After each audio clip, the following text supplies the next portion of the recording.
Nalunod ang isang sundalo ng Philippine Air Force sa gitna ng isang swimming competition sa Lapu-Lapu City, Cebu. Inaalam pa kung paano nalunod ang biktima na veterano pa raw sa mga triathlon. Makibalita tayo kay Nico Sereno ng GMA Cebu. Kilala sa Philippine Air Force si Master Sergeant Eduardo Oriondo bilang magaling na swimmer at triathlete.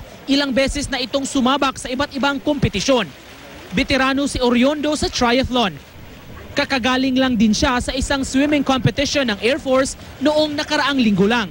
Kaya naman nagulat ang kanyang mga kaanak at kaibigan nang mabalitaang nalunod ang 54 na taong gulang na piloto sa gitna ng isang swimming competition sa Lapu-Lapu City, Cebu. Sumabak si Oriondo sa 6-kilometer swimming ng Olango Challenge. Ayon sa organizer ng kompetisyon na Philippine Business for Social Progress, biglang nawala sa linya ng mga kalahok si Oriondo hanggang sa makita na lang siya sa ilalim ng dagat.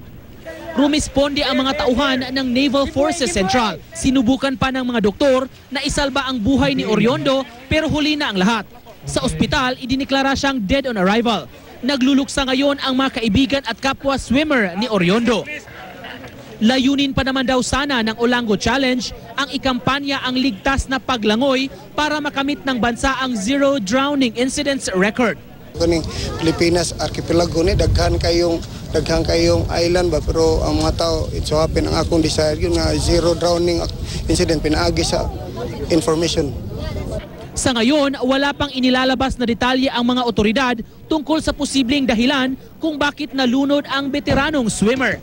Nico Sereno, Nagbabalita, Pilipinas.